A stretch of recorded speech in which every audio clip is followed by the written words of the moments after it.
Hello folks, I'd like to welcome you to my little Model 3 madhouse here. So when we last spoke to you, we had been working on the drive unit inverter, and we were about to go away and design the version 2 mod board for it. Those have just turned up, and we now have our version 2 drive unit mod boards, which we will be fitting to our inverters very soon. But in the time between designing this guy and getting them in from JLC PCB, I had a bit of time and I decided to start back in on our BMS system, which some of you may recall I did a few videos on about 3 or 4 months ago. So we're back at this now, and I do have some good news to report.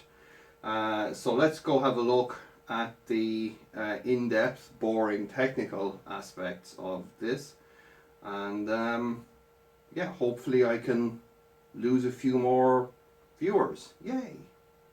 Okay, so what we have here is my little mini Model 3 battery module. Some of you may recall, again it's a few months now since I looked at this stuff, that we had gotten from a gentleman on the OpenInverter forum one of these Model 3 slave boards, and it had always been my intention to make something like what you see here, for the purposes of being able to look at data between the slave and the HV controller here on the bench with all the kind of test gear and so on available to me, rather than trying to lug around a large Model 3 battery module. So what we did here is very simple. We got our slave board. We have 25 18650 cells just put together with these little plastic holders that you see guys making e-bike batteries and things like that with, all connected in series, and basically these little red wires then going to the various cell tap connections on the board. So as far as this board is concerned, it is installed, connected up to a Model 3 full-size battery module. Now, we don't have to worry about charging or discharging this, but the advantage here is that it lets me do things like mess about with the taps. I can put a little pot on there and vary the voltage of a particular cell and see what effect that has on the data, the famous ISO SPI system. I would strongly recommend anyone that's just joining me on this today with this video to go back and watch some of the previous videos where I discussed the differences between the standard, I guess, ISO SPI system and the Tesla implementation of it. So now that we have our little mini Model 3 battery here, the first thing that I was able to do was to connect a quite accurate ammeter into the circuit to see what the standby current of the BMS is, and let's have a look at that. So we'll see here that the standby current is in or about 73 microamps. Now that will have, you know, almost no effect on even such a small pack as this, but it will have absolutely no effect on a large, you know, 90 kilowatt hour Model 3 battery. So that's a very good sign. So we now have our ISO SPI cable connecting from the slave all the way over here to this, which is the HV controller. Now I happen to be lucky in that I have two of these HV controllers available to me. This one does not belong to me, by the way, but the other one does, and we've gotten a lot more brutal with it, which we will see soon. So the cable from the slave plugs in here into the black connector plug, and that connects it to what's called the Batman chip on the flip side of the board, which I'll again show you on my board in more detail. And there's a ridiculous microprocessor in there that manages the whole thing. The HV controller here, just very briefly, this is kind of the whole brains behind the control of the high voltage battery, turning it on, turning it off, deciding when to balance it, when to charge it, how to charge it, how to discharge it, everything to do with the high voltage battery in the Model 3 is controlled by this module. And fortunately, our Tesla friends gave us two 2.54 millimeter 6-pin headers here. And you'll see that I've installed a little pin header thing here, and I've got this little doohickey connected to it. This is a very cheap and cheerful, but yet very good little USB logic analyzer by Saley. It's a little, I think, 8-channel one, probably the smallest one that they actually make. But what it does is it allows me to, I think, up to about 3 seconds of capture at 24 megahertz sample rate. So you'll see we have a ground here. This first pin here is a ground pin. Let me get you in a little bit nearer here just for maximum boredom. Here we go. Cecil B. So this first pin is our ground pin, and we then have 5 signal wires that we're monitoring here. So what we're going to do now is we're going to have a look at the data that comes off these pins.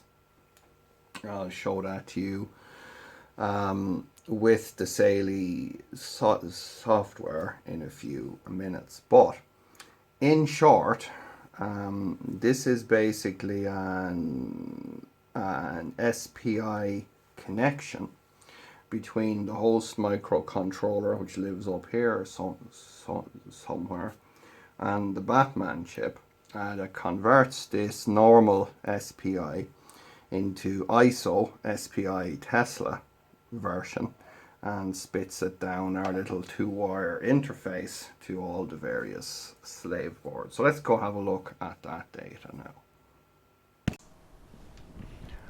Okay, so what we're looking at here now is the data that we get back from those from that little 6-pin header that we just showed you. Now, what confused me quite a lot when I was doing initial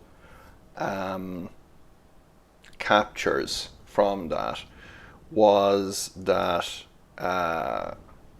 there was an extra wire here. This channel 0, so the one nearest the ground. I wasn't sure what that was, but I had assumed that it was the SPI enable. And if we zoom in and have a look at it, it does kind of, it looks similar to it, but the real enable is this channel 1 here, which is the second connector, second pin, I guess. It would turn out that, to the best that I can tell, this is a chip enable line, not an SPI enable, in that when this is high we can transmit and when it's low we cannot transmit. So I don't know, some conflicting info on that there. But that's, I was doing some experiments with it, but I really don't know what that first channel 0 does. But channel 1 is our chip select, channel 2 is our master in, slave out. So this is the data that comes back from the slave boards to our main controller. Channel 3 is master out, slave in. This is the data that we send, and channel 4 is our clock. If we zoom out here, this is a cold start that I just did here. We can see clearly that these are our data bursts here. So if we look at these little white, let's kind of look white, these are our data bursts, and we get about 75 milliseconds roughly between those data bursts. And then, you know, we can zoom. I think, are we zoomed out all the way? Yeah, so that's a 3-second capture there. And I applied power, so we can see here at about 0.7 seconds into that capture. So what we can do then is we can have a look at our master out, slave in here. And we'll see that if we zoom in, we have to zoom in quite a bit because it's a very fast bus. So we'll see here that this is our chip enable, goes low for the duration of sending a data packet. We send 2A D4 as a 16-bit transfer. If we look here, we'll see that there's 16 clock transitions without any break. The problem that we had with the Arduinos was that there'd be a break after 8 instead of a break after 16, this kind of a clock pause here. We then transfer 0000 to satisfy the SPI I guess interface, because we have to transfer something for something to come back, and in this case our slave doesn't respond to us because we see FFFF here from the slave response. So this is our master sending a 16-bit command of some form, and here we would expect to see our slave response. So I'm going to zoom back out and just scroll over until we see a slave responses start. You'll see there's no slave responses here. There's none here, but now we start seeing here, we start seeing these slave responses. So this is our little mini Model 3 battery we have on the bench starting to respond to us, and we can zoom in on that. And we'll see again that our master sends 2A D4, but this time we see 3FFF as a response. And you'll see that quite a few times here. We keep going. These are kind of wake up calls. And then if we go on here, we keep going, we keep going. We should be seeing again the same. Now then the response changes. So we again send 2A D4, but this time we see 0FFF coming back. And then we go on to this big burst here, and it's in this big burst that we actually get the data from that slave. And if I zoom out a little bit here, you'll see that there would normally be 4 slaves with 2 chips each. You see here that we've only got this part of this meso response, because all of this here would be where the other 3 slave boards would have their data coming into us. So if we look here now, we'll see that our master sends 4D 000800, and then we start seeing data coming back in. So we just keep sending out 0000 here as per SPI, and we start getting all of this data coming back in, and you'll see this here in the SPI decode. If I think I can click on, I'm not 100% familiar with the SAILI, but I think I can click on something here. But either way, is if we look at the decode here, we can just kind of find it roughly. Come on. There it is. There's a bit of a burst of data there someplace. Well, let's see if we can find something there. So AE. So let's look for OXAE. And there's 80. That's not exactly. Why did it not? Let me just go AE. Ah, there we are. So I can just click on that, and that'll bring me in. So yeah. So we can see we got the decoded data then, because obviously this SAILI logic software has got this SPI decode function here, where we can tell it not only what the various channels are, so what's enabled, clock, data in, data out, etc., but we have to tell it the data format. And this has been one of the things as well that was causing me a lot of problems. Basically, this system runs in what's called SPI mode 3. Obviously, a bit for a Model 3, it has to be. But the data format is what you see on screen here. It's basically most significant bit first, 8 bits per transfer. I could probably actually set that to 16 bits per transfer, and it would, it might actually give me some more useful kind of format for this stuff, rather than seeing it as being 2 bytes. That's something I hadn't actually spotted until now. Clock is high when in active, so clock polarity is 1, and data is valid on the clock trailing edge, which is clock phase 1, and enable line is active low. So let me just change this here just for, not that. Let me change this to 16 bits just for fun and see what it does. Oh yeah, okay, wow. That actually does make a lot more sense now. Wow. See folks, this is why I make these videos, so that, yes, so that you can see me screw up and learn from them. But that's interesting now. So that actually helps.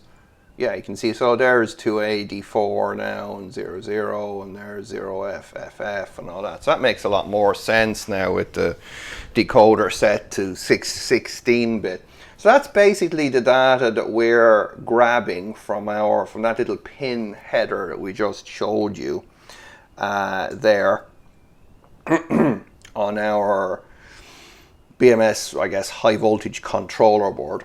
And we can now send, as I mentioned there, we can send, where am I gone here? I'm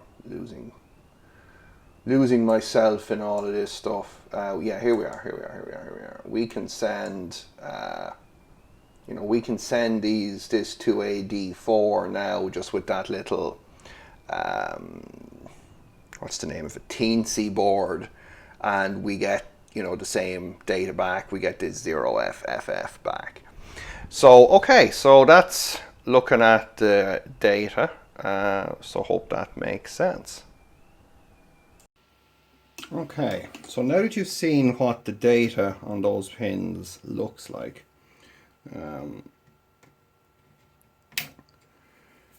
let's have a look at the actual physical hardware.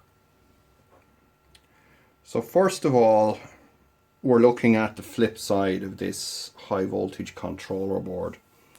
This is my one, and as you'll see here, I've been able to hack away at it quite a bit more than I would for one that I may need to give back to somebody.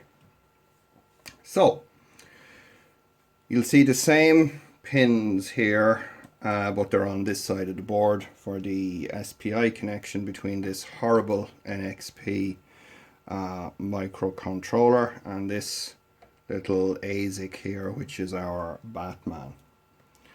Now on this board, I've traced where those pins connect to the NXP Micro, and with my trusty scalpel I've gone and cut them all. So Elon's brain in here now can no longer send or receive to the Batman chip. I'm going to sneeze, sorry. I think I'm allergic to that chip. It's horrific. Okay. By the way, for those of you that want to play along, there'll be a link in the description to the OpenInverter forum thread where this work is being conducted. I'm going to sneeze.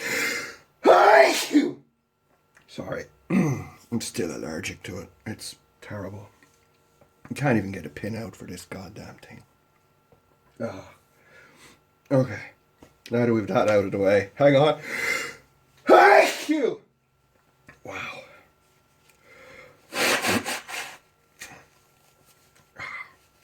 Blimey. Okay. Not okay. Let's focus, Damien. Focus, man.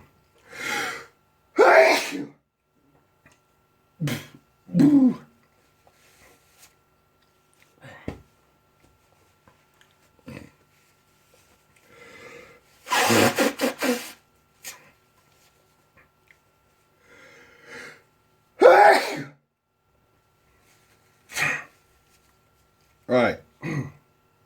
Let's try and put my head and my ass wired together here. Okay. Let's not talk about that chip anymore. So, Batman. I'm not allergic to Batman. Come on. Who can be allergic to Batman? Because I'm Batman. Batman is quite simply, oh no, let's try again. Batman, I'm not allergic to Batman, god damn it.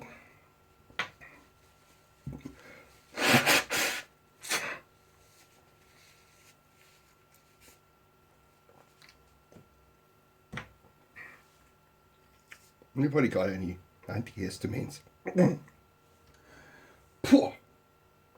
Right, let's try again.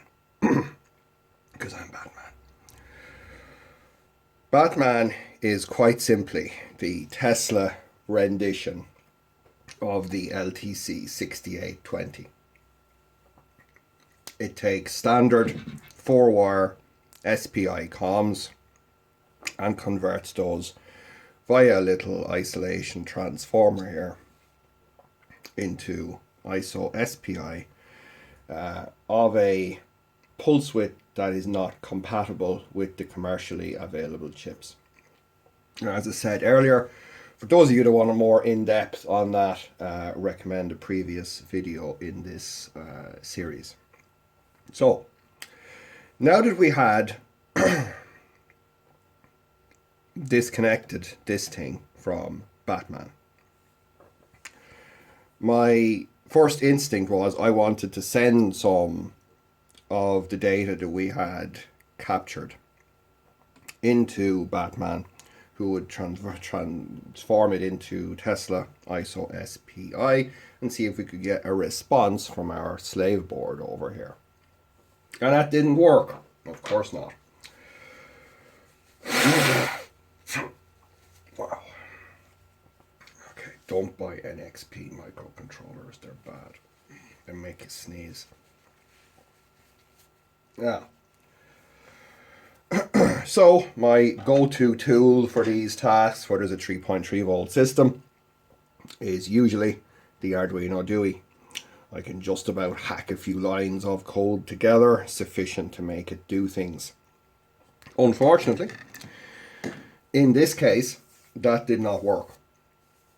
And the reason that did not work is the way that the Arduino library handles SPI transactions. recall from what we just watched that the transactions between this thing and Batman are 16-bit. Now there is a 16-bit SPI transaction command within the Arduino programming language. This is a 32-bit microcontroller, so you would think that that should be no stress. The problem is that they break the 16-bit transaction into two 8-bit ones. And that puts a pause in the clock that the Arduino generates and sends to Batman. Problem is then that our slave board doesn't like seeing that little clock pause between bytes and refuses to communicate. So did a bit of research on this thing. Fortunately, this little guy is perfectly happy to do 16-bit SPI transactions without clock pauses and can be programmed with the Arduino system. It's known as the Teensy. I've never used them that much. My only real interaction with them has been from the Simp BMS system by Tom Debris that he uses these on it. So I had a spare one here and put a little simple program in that's up on the forum for anyone that wants to play along. Connected up the signals, so chip select, ground, chip select, MOSI, MISO, clock, and had this basically pumping out some of the kind of what I'm guessing are wake up commands, and Batman successfully translates these then into the Tesla ISO SPI format, and we get a response from our slave. So yay. So this was only a few days ago we were able to do this for the first time and get some data back from our slave board, not via this Sneezatron thing here. So, speaking of Tom Debris then, I've been doing some captures with the Saley, as you saw there. I've been putting those up on GitHub and that, and Tom, as of the time of making this video, is actually decoding quite a bit of the data that my trusty slave here is sending back.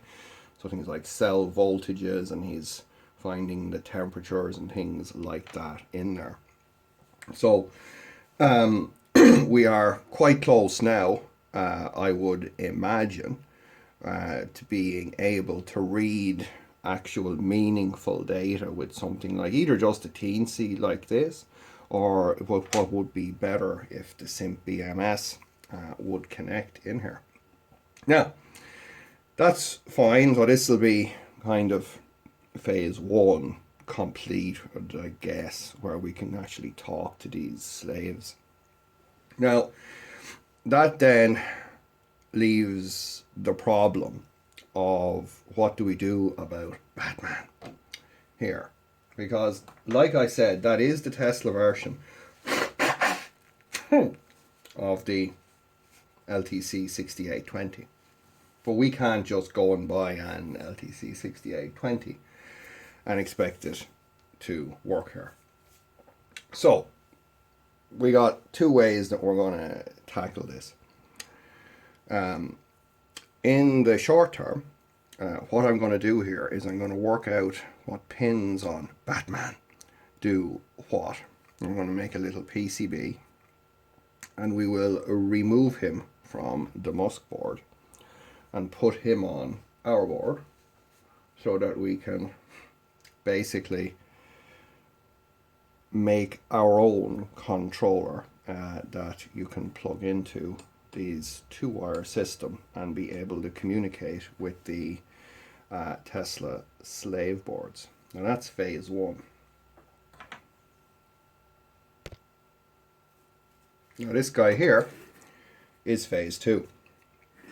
Now, for those of you that have been following along, you will recognize this little board here. And this was my first attempt to design a interface that would be compatible with the Tesla ISO SP SPI. It uses a little analog front end comprised of two comparators, these two chips here, and a Xilinx Spartan 6 FPGA to do the decoding, to again basically do what Batman does, but to have our own version of it that we can reproduce. So I was about 90% there with this when I stopped working on the system here, and I couldn't get the last bit. I was getting data, but it wasn't making sense compared to what I thought was being transmitted here. And the problem was, and I only realized this a couple of days ago when I started working on this again, was that I was wrongly assigning this pin 1 here as being the chip select pin, and it was meaning that the data that I saw coming out here was, of course, or going in here, was not the data that I saw coming out of the FPGA. And I thought that, you know, I was still doing something wrong with the configuration in there. So, good news is we'll be able to clean up that now, because what we can do is we can just send data through a link here. We can just plug these two in together and then finalize the FPGA design so that we have the correct data being received here. The last part of the puzzle for this board then is the transmit system, and I've already got the hardware here to do that, but it's just some more FPGA.